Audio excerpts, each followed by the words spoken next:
Hello শ্রোতা বন্ধুরা, আমি চলে এসেছি আরেকটি ব্যাপারে কথা বলার জন্য। আমি যেহেতু ইঞ্জিনিয়ার এবং আমি টেকনোলজি ভালোবাসি এবং সব কিছুতেই টেকনিক্যাল বিষয়গুলো দেখতে আমার খুব ভালো লাগে এবং সেগুলো আপনাদের সাথে শেয়ার করতে আমি স্বাচ্ছন্দ্য বোধ করি। তো ওয়ার্ল্ড কাপ সিজন চলছে। আজকে ব্রাজিল বনাম স্কটল্যান্ডের খেলা। তো এই খেলা উপলক্ষে আমি বেশ কিছু বিষয় জানতে চাচ্ছিলাম। আমি কিছু অনলাইনে সার্চও করেছি এবং দেখেছি।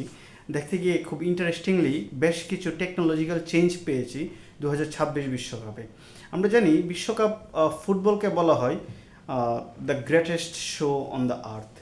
তো এই যে এত বড় একটি আয়োজন, এই আয়োজনে টোটাল 32টি দেশ এবং 32টি দেশের 1248 জন প্লেয়ার খেলছে। এবং এই যে সংখ্যাটা আমি পেলাম 1248 জন প্লেয়ার, এটা পাওয়ার অন্যতম কারণ হলো আমি দেখলাম যে এবারেই প্রথম প্রত্যেকটি প্লেয়ারের ইন্ডিভিজুয়াল স্ক্যান করা হয়েছে, যেন প্রতি মিলিমিটার চেঞ্জের জন্য, অর্থাৎ অফসাইড হচ্ছে কিনা কোনো প্লেয়ার, তার একটি এআই 3D মডেল ক্রিয়েট করা হয়েছে, যেটি আমরা খেলার মাঝখানে যখন অফসাইডে গোল হয় এবং সেই গোলটি রেফারি বাতিল করে সেটা আমরা দেখি। এইগুলো এক। দ্বিতীয় নম্বরে হলো রেফারি হলো বডি অন ক্যামেরা ইউজ করছে।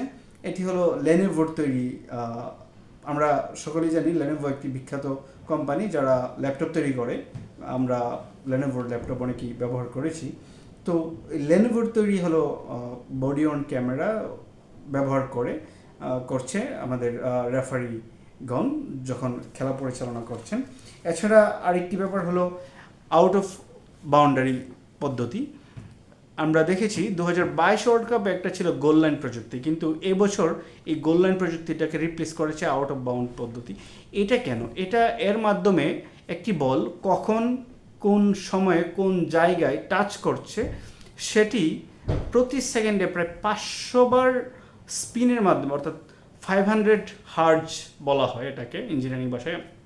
আমরা জানি যে ইলেকট্রিক কারেন্ট, যে অল্টারনেটিং কারেন্ট হলো এসি 50 হার্জ, আর এখানে 500 হার্জ ক্ষমতার একটি সেন্সর ব্যবহার করা হয়েছে এবং এই সেন্সরের মাধ্যমে কন্টিনিউয়াসলি বলের যে সেন্সরটা আছে এই সেন্সরের মাধ্যমে ডাটা ট্রান্সমিট করা হচ্ছে।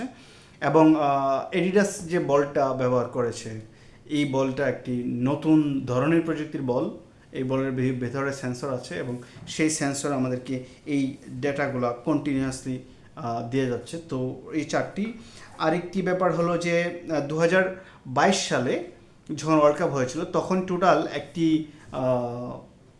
ম্যাচে যে স্টেডিয়াম থাকতো সেই স্টেডিয়ামে বা 12টি ক্যামেরা ছিল। এবার হলো 16টি ক্যামেরা ব্যবহার করা হয়েছে এবং এই 16টি ক্যামেরা হলো খুবই আলট্রা হাই রেজুলেশনের ক্যামেরা এবং সেগুলো হাই স্পিড ট্রান্সমিশন তারা খুব দ্রুত ডেটা সেন্ট্রালি ট্রান্সমিট করে। এবং যেহেতু আমেরিকা হচ্ছে, আমরা জানি আমেরিকা টেকনোলজির দিক দিয়ে খুবই আগানো এবং এই এগিয়ে থাকার অন্যতম সুফল পাচ্ছে ব্যবহারকারীরাও।